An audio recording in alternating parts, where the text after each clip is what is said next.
Ensures का मतलब क्या होता है? फॉलो एंश्योर्स होता है और उसका मतलब होता है बाद में घटित एंड्स इन अ ड्रॉ, मतलब पहला राउंड खत्म हो गया। In Rajpur when he discovered the pool in the forest, Ranji को राजपुर में आए अभी एक मास भी नहीं हुआ था, एक महीना भी नहीं हुआ था। मास मीन्स महीना। 2016.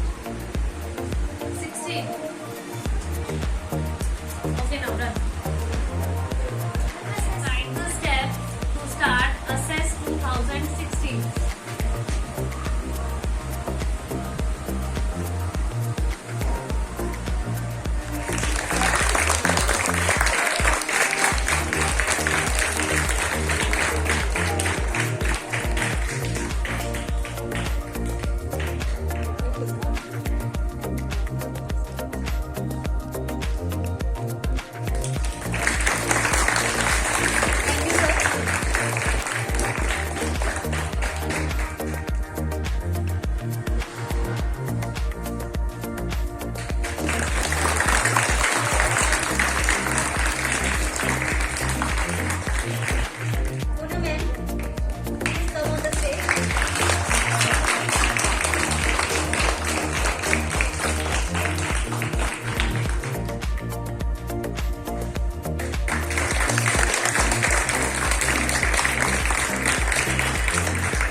और दिया के माता पिता को दिल से शुभकामनाएं देती हूँ और दिया के उज्जवल भविष्य की कामना करती हूँ। अब मैं हमारे आदरणीय वाइस प्रिंसिपल मैम को डायस पे बुलाना चाहूंगी कि वो आए यहाँ पर आकर कुछ शब्द कहें।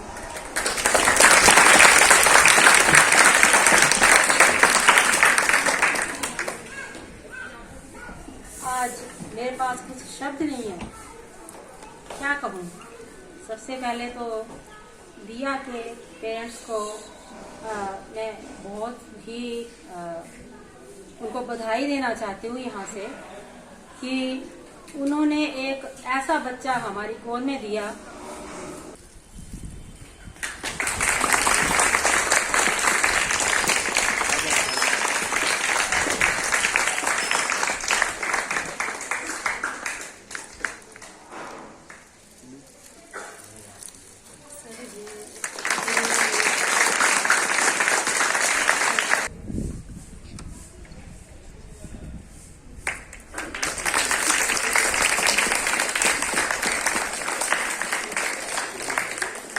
हमारे लिए बड़ी खुशी का पल है कि जिस तरह से दिया ने हमारा सिर गर्व से ऊंचा किया है, तो आज इस अवसर पर हम इस खुशी को सभी सेलिब्रेट कर रहे हैं, मना रहे हैं। एक बार फिर से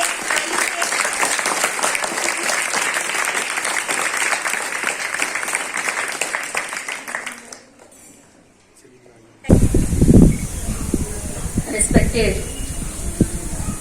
Principal, Rising Star Public School, doctor Sanjeev Suri ji, vice principal madam Pradesh Sharma ji, विद्यालय की समस्त फैकल्टी, मैनेजमेंट और इस विद्यालय के प्यारे बच्चे, सर्वप्रथम मैं प्रिंसिपल सर का एवं समस्त स्टाफ का हृदय तल से आभार व्यक्त करती हूँ कि आपने दिया के लिए इतना भव्य स्वागत या सम्मान समारोह आज यहाँ पे रखा और इतने कम समय में एकदम से बात की और उसके तुरंत बाद इतनी जल्दी जो है वो इस तरह से आपने एक बहुत ही सुखद एवं जिसको कहते हैं कि आनंददायक अनुभूति एक पेरेंट के रूप में आज मुझे हो रही है। ये जो सफलता इसने हासिल की है उसके बारे में सर्वप्रथम, क्योंकि सभी बच्चे यहाँ पे हैं, मैं कहना चाहूंगी कि पहला श्रेय दिया की मेहनत से भी पहला श्रेय मैं विद्यालयों को देती हूँ, सूरी साहब को देती हूँ, इनके जो मैनेजमेंट है उसको देती हूँ, इनका कुशल प्रबंधन और विद्यालय को चलाने का तरीका उसको देती हूँ। क्योंकि मेरा मानना है कि कोई भी भवन जब तक उसकी नींव सशक्त नहीं होगी, मजबूत नहीं होगी, वो भवन अच्छा नहीं होगा। हम उसके ऊपर जितनी मंजिल ज्यादा बनाने की कोशिश करें, लेकिन किसी को भी टेक्निकल व्यक्ति को पूछेंगे तो वो कहेगा कि नहीं, इसकी नींव मजबूत नहीं है। अगर नींव मजबूत है तो वो कहेगा कि इसमें आप जो है वो इतनी मंजिल और इसको ऊंचा कर सकते हो, बड़ा कर सकते हो, एक्सपेंशन कर सकते हो। वही बात एक विद्यार्थी के साथ भी होती है। जिस बच्चे की नींव पक्की होती है, अर्थात जिसको बेसिक क्लियर होगा, वो बच्चा कभी भी जीवन में मात नहीं खा सकता है। ये मैं एक अभिभावक के साथ साथ एक अध्यापिका के रूप में भी आपको एक सभी बच्चों को सीख दे रही हूँ। क्योंकि बच्चा तभी आगे कुछ कर पाएगा जब उसको लगेगा उसकी नींव जो है वो मजबूत होगी, उसके बेसिक फंडामेंटल क्लियर होंगे। छोटा सा उदाहरण देती हूँ आप लोगों को। अगर किसी को मल्टीप्लाई का सम करना है, जब तक उसको प्लस करना नहीं आएगा, माइनस करना नहीं आएगा, मल्टीप्लाई करना नहीं आएगा, वो बच्चा कभी भी डिवीजन नहीं कर पाएगा। ये बेसिक है, क्योंकि मल्टीप्लिकेशन में प्लस भी आता है, माइनस भी आता है और मल्टीप्लाई करना पड़ेगा, तब जो है वो उसका डिवीजन होगा। तो इस तरह से कुछ एक चीजें हैं जो आगे जाकर के बच्चे को एक बढ़िया प्लेटफॉर्म तैयार करके देती है। और बच्चा किसी भी फील्ड में जाए, जिस भी क्षेत्र में उसकी रुचि हो, इंटरेस्ट हो, वहां पे वो अपनी प्रतिभा का प्रदर्शन कर सकता है। तो एक बार मैं पुनः प्रिंसिपल सर को हार्दिक धन्यवाद देती हूँ कि इन्होंने मेरी बेटी को, हम लोगों को इतना मान सम्मान दिया।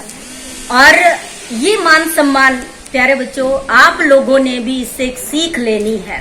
जो भी बच्चा अच्छा करेगा वो उस मान सम्मान का सही मायने में हकदार होगा। उसके लिए पूरा समाज, ये तो आज एक विद्यालय की मैं बात कर रही हूँ, पूरा समाज उसके लिए, हम सभी, जब भी हमारे चंबा का कोई बच्चा, हिमाचल का कोई बच्चा किसी भी क्षेत्र में अच्छा करता है तो बहुत प्रसन्नता होती है, बहुत खुशी होती है। तो मैं समझती हूँ कि हमारे ये बच्चे, और मुझे पूरी उम्मीद है, क्योंकि जब से मैं इस विद्यालय के साथ जुड़ी हूँ तब से मैं सर से एक ही बात कहती हूँ कि आने वाले समय में ये विद्यालय बहुत सारे सितारे ऐसे देगा जो इस चमन की बुलंदियों को छुएगा। तो आने वाला समय जो है वो हमारा और भी ज्यादा उज्जवल है, और भी ज्यादा ब्राइट है। इन्हीं शुभकामनाओं के साथ एक बार पुनः, क्योंकि समय का अभाव है, प्रिंसिपल सर का, पूरी स्कूल मैनेजमेंट का, स्टाफ का मैं एक बार पुनः हार्दिक धन्यवाद करती हूँ। Thank you.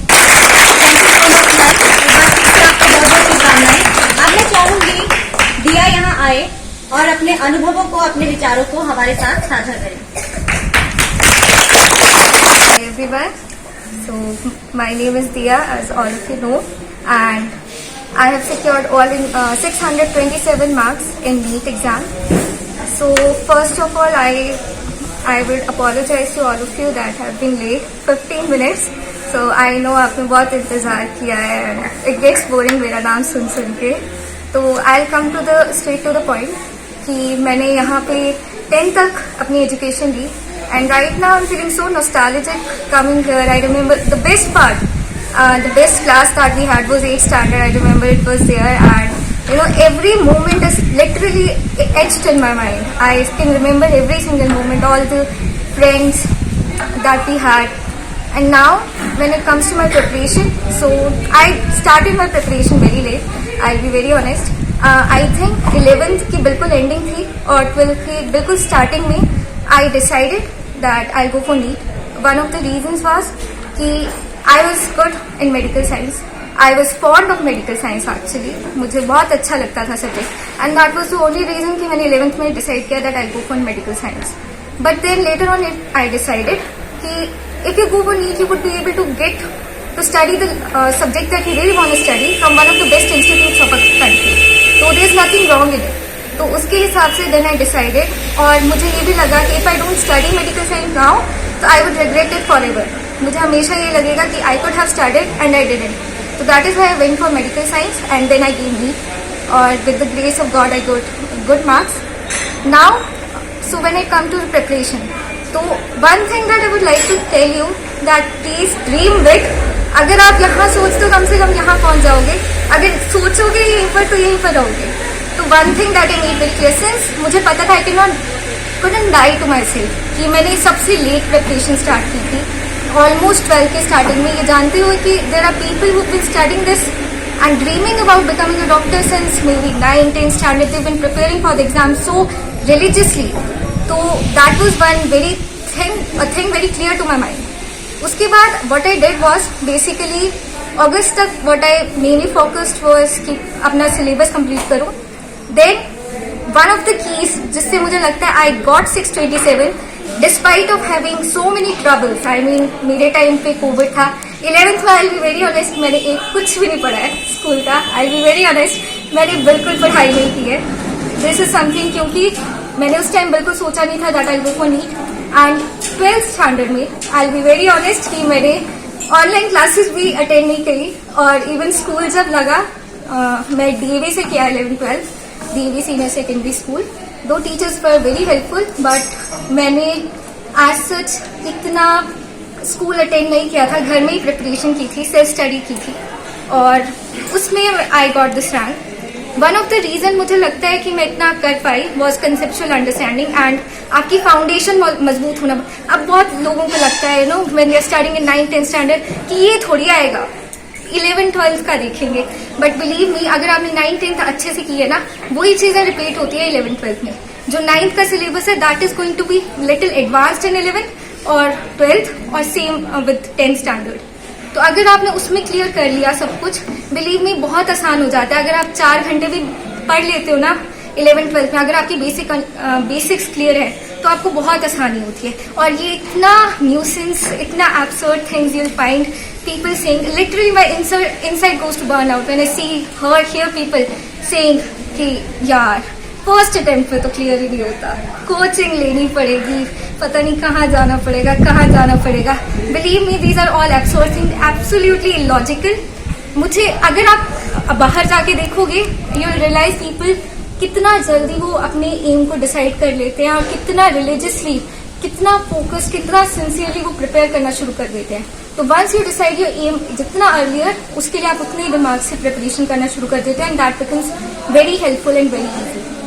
नेक्स्ट थिंग, अगर मैं सेकेंड थिंग बोलूँ कि मेरी प्रिपरेशन में क्या हेल्पफुल है, I think medicines as I told you, again वही गाना नहीं गाऊंगी कि I started very late.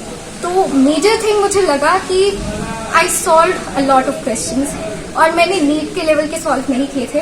That is I want to make clear, क्योंकि मेरे माइंड में था कि नीट का पेपर आसान आता है. अगर आप जेई के कंपैरेटिवली या दूसरे एग्जाम्स के कंपैरेटिवली देखो तो आसान आता है, कोई डिफिकल्ट नहीं होता.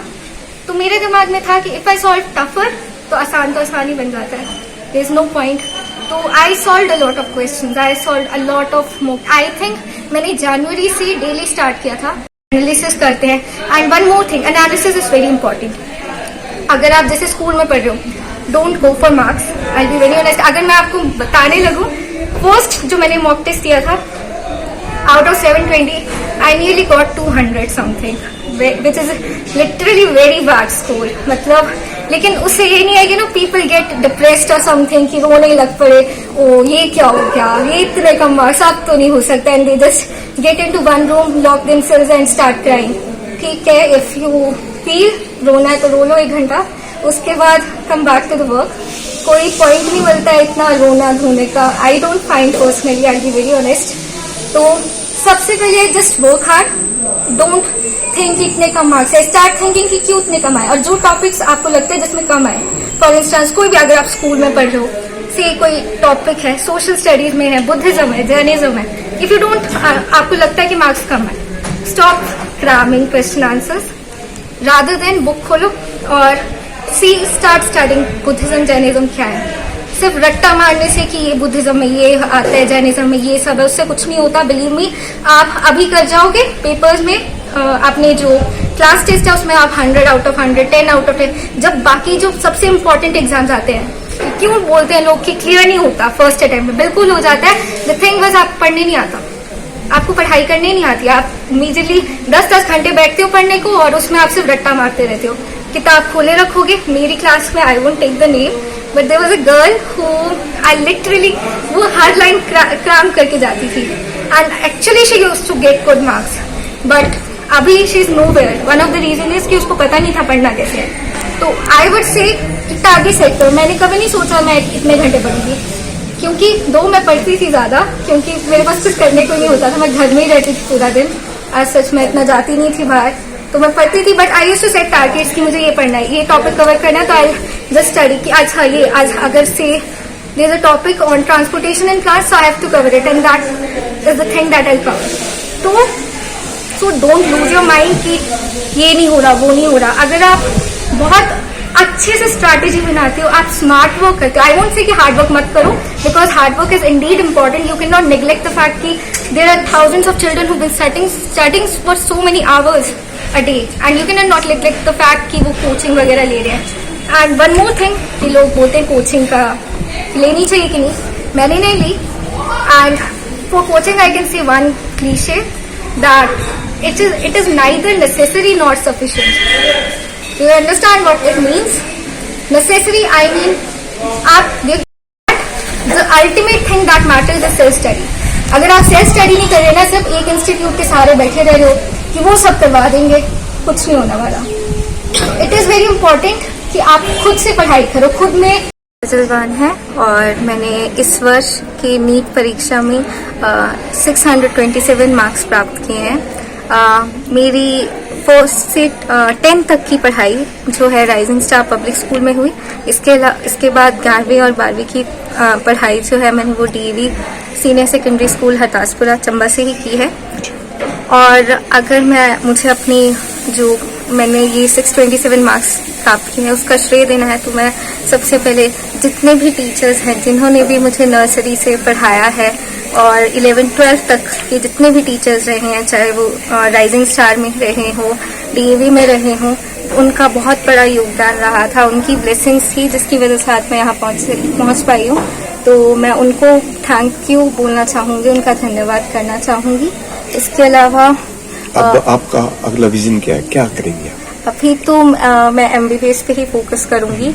उसके बाद मेनली मेडिकल फील्ड में ही फोकस करूंगी. आगे भी प्लान्स पे काम करती रहूंगी.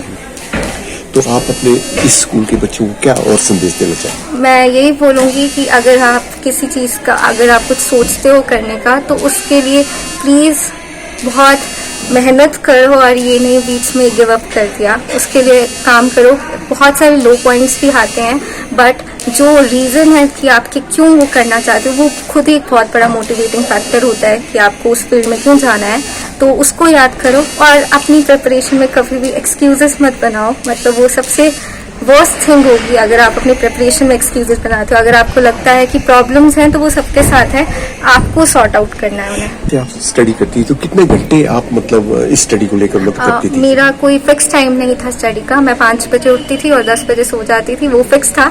और उसके अलावा मैं टारगेट सेट करती थी, मुझे ये पढ़ना है. तो अगर वो 3 घंटे में हो जाता तो 3 घंटे पढ़ लिया, अगर 10 घंटे में होता तो 10 घंटे पढ़ लिया. तो टारगेट वाइज स्टडी होती थी. और जब एंड के डेज आए तब तो ज्यादा पढ़ना पड़ा, लेकिन ऐसे यूजुअली कोई फिक्स टाइमिंग नहीं रही. मेरी बेटी दिया विजलवान, जिसने इस बार नीट में 627 अंक हासिल किए हैं.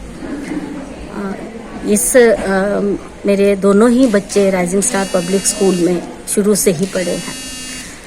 मैं ये कहना चाहूँगी कि बच्चे की मेहनत के साथ साथ इस विद्यालय ने जो इसको दिया है, जिसको कहते हैं कि एक घर की नींव को पक्का करना, वो कार्य इस विद्यालय के माध्यम से हुआ है। दूसरा, मैं एक बात यहाँ पे ये भी कहना चाहती हूँ कि न केवल इसके स्कॉलस्टिक एस्पेक्ट की मैं बात करूँ, जो मैंने अपने बच्चों में देखा है कि हर क्षेत्र में जो होलिस्टिक डेवलपमेंट है उसको इस विद्यालय ने पूरा किया है। और यहाँ के प्रिंसिपल सर श्री संजीव सूर्य जी को, इनके स्टाफ को, पूरी मैनेजमेंट को मैं हार्दिक धन्यवाद करती हूँ, इनका आभार व्यक्त करती हूँ रादर, क्योंकि इन्होंने मुझे बहुत खुशी है कि जो मैं चाहती थी किस तरह की मेरे बच्चे की स्कूलिंग होनी चाहिए वो की है। मैम, आप खुद भी एक अध्यापिका रही है, जी। तो आपने खास करके अपनी बेटी को मतलब प्राइवेट स्कूल में, सरकारी स्कूल के बजाय प्राइवेट में जी ये अगर मैं ऑनेस्टली इस बात को का आंसर दूं तो क्योंकि मैंने एक ब्लॉक रिसोर्स कोऑर्डिनेटर के रूप में भी कार्य किया है और लंबे समय तक मैं शिक्षा विभाग में मिशन के साथ, जिसको बोलते चाहे वो डीपीपी प्रोग्राम हो, समग्र शिक्षा हो, या फिर राष्ट्रीय माध्यमिक अभियान की मैं बात करूं तो उससे जुड़ी रही। तो शुरू से ही मेरे मन में था कि मुझे अपने बच्चे को गवर्नमेंट स्कूल में पढ़ाना है। और जब मेरी बच्ची स्कूल गोइंग हुई तो मैंने यहाँ एक विद्यालय में जो मेरे घर के पास पढ़ता था, मैंने बात की कि मैं अपने बच्चे को इस विद्यालय में डालना चाहती हूँ, सरकारी विद्यालय में डालना चाहती हूँ। तो पता नहीं अब उस समय हालात ऐसे थे, तो उन्होंने कहा कि मैम, जो वहाँ पे केंद्रीय मुख्य शिक्षक थे, तो उन्होंने कहा कि मैम मैं अपनी गारंटी ले सकता हूँ, पर बाकियों का कई बार स्टाफ ट्रांसफर हो जाता है या कुछ है, तो आप अपने हिसाब से निर्णय लें। तो इस समय फिर मैं दुविधा में पड़ गई। तो इस कारण से ये एक बहुत बड़ा कारण रहा कि जिस वजह से मैंने बेटी को जो है वो गवर्नमेंट प्राइवेट स्कूल में डाला। बट मैं शुरू से अभी भी कहती हूँ, विद्यालय कोई भी हो, चाहे वो प्राइवेट है चाहे वो गवर्नमेंट है, किसी भी प्रकार का विद्यालय हो, लेकिन उसमें गुणवत्तापरक शिक्षा होनी चाहिए, वो सबसे अधिक महत्वपूर्ण है।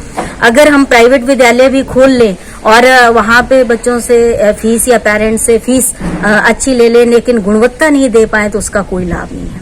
और अगर हम फ्री एजुकेशन दे रहे हैं, पैसा नहीं ले रहे हैं, लेकिन बच्चे को वो गुणवत्तापरक शिक्षा नहीं मिल रही है, तो वो हमारे ऊपर भी एक प्रश्न चिन्ह लगता है। यही एक सबसे बड़ा कारण रहा है कि जिस वजह से मैंने बच्चे को प्राइवेट स्कूल में डाला। आज राइजिंग स्टार स्कूल के लिए बड़े गौरव की बात है, बड़ा हर्ष का विषय है कि लगातार दूसरी बार जो है हमारे स्कूल की छात्रा दिया बिजलवान, जिसने ऑल इंडिया लेवल का नीट टेस्ट जो है वो उत्तीर्ण किया है और 720 में से 627 अंक पाए हैं, जिससे कि उसकी सिलेक्शन इंडिया के टॉप मोस्ट कॉलेज में हो सकती है। इसके लिए दिया और दिया के अभिभावक बधाई के पात्र हैं। दिया बहुत ही प्रतिभाशाली जो है छात्रा थी। नर्सरी से लेकर 10वीं तक की शिक्षा जो है दिया ने राइजिंग स्टार स्कूल से ग्रहण की और हर एक्टिविटी में हमेशा बढ़ चढ़ के भाग लेती थी। उसके सर्वांगीण विकास के लिए सारे अध्यापकगण और अभिभावक जो हैं वो बधाई के पात्र हैं। राइजिंग स्टार स्कूल में बच्चों की ग्रोथ के लिए, बच्चों के सर्वांगीण विकास के लिए हर तरह की एक्टिविटी में जो है पार्टिसिपेट करवाया जाता है। दिया बिजलवान 6ठी से लेकर 10वीं तक हर तरह की एक्टिविटी में पार्टिसिपेट करती रही और ये स्टेट लेवल तक जो है अपने साइंस के मॉडल, अपनी हिंदी की जो भी है प्रतियोगिताएं, इंग्लिश की प्रतियोगिताएं और अपनी पर्सनैलिटी डेवलपमेंट की जितनी भी प्रतियोगिताएं थी उसमें अव्वल दर्जे में हमेशा उसने स्थान ग्रहण किया है। चाहे ओलंपियाड की बात हो, चाहे और किसी टेस्ट की बात हो, बच्ची ने हमेशा जो है विद्यालय का नाम रोशन किया है और उसे शुरू से एक विश्वास और एक लगन थी कि मैंने जिंदगी में कुछ ना कुछ करना है। 10वीं की परीक्षाओं में जब 3 या 4 अंक से वो टॉप 10 में नहीं आ सकी तो उसको एक मलाल था कि ये भरपाई जो है मुझे आने वाले समय में करनी है। और आज उसने चंबा के में, ना केवल चंबा में बल्कि राइजिंग स्टार स्कूल में भी एक इतिहास रचा है, क्योंकि हम केवल पिछले 6 साल से जो है 10वीं का बैच निकाल रहे हैं और पिछले बैच में अनन्या सूरी जिसने नीट में टॉप किया था पूरे चंबा डिस्ट्रिक्ट में केवल एक यही बच्ची थी जो नीट में क्वालिफाई करके आज आईजीएमसी में डॉक्टरी की पढ़ाई कर रही है। और इस बार दिया बिजलवाल ये हमारी दूसरी छात्रा है, दूसरी बच्ची है जिसने इतने अच्छे अंक प्राप्त करके जो है नीट में अपनी सफलता के झंडे जो हैं वो गाड़े हैं। नीट की सफलता के पीछे जो है न केवल उसका आत्मविश्वास, न केवल उसकी मेहनत, बल्कि उसकी एक लगन, क्योंकि बीच में जो है 2 साल का कोरोना का समय था और हम 10वीं तक की एजुकेशन देते हैं। उसने +1 2 जो है कहीं और रजिस्टर अपने आप को किया, लेकिन उसने घर में पढ़ाई नहीं छोड़ी और अपनी लगन से आज उसने प्रूव करके बता दिया कि मेहनत, लगन, आत्मविश्वास जो है वो किसी को भी कहीं रोक नहीं सकता। चंबा के इतिहास में शायद ये पहली बार हुआ है कि किसी निजी संस्थान की 2 बच्चियां लगातार 2 साल तक और केवल एक ही स्कूल से जो है वो नीट के लिए सिलेक्शन हुई है। तो चंबा जिला ये बधाई का पात्र है। चंबा जिला के लिए भी बहुत खुशी की बात है, हिमाचल के लिए खुशी की बात है। और अभिभावक जिन्होंने एक सपने संजोए होते हैं कि हमारा बच्चा एक अच्छी जगह जाए, तो वो दिया बिजलवान ने प्रूव करके बताया है। दिया बिजलवान को बहुत बहुत बधाई। आने वाले भविष्य के लिए मैं उसको शुभकामनाएं प्रेषित करता हूं और इसके अभिभावकों को भी बहुत बहुत बधाई देता हूं, क्योंकि जितनी मेहनत इस बच्ची ने कर ली है अब उसका भविष्य संवर गया है। अब उसने एक ट्रैक पे चलना है और अब वो श्योर है कि मैं डॉक्टर बन के निकलूंगी। तो चंबा के लोगों को भी, चंबा के जो 2 डॉक्टर राइजिंग स्टार ने दिए हैं उसके लिए भी सभी को बहुत बहुत बधाई और शुभकामनाएं।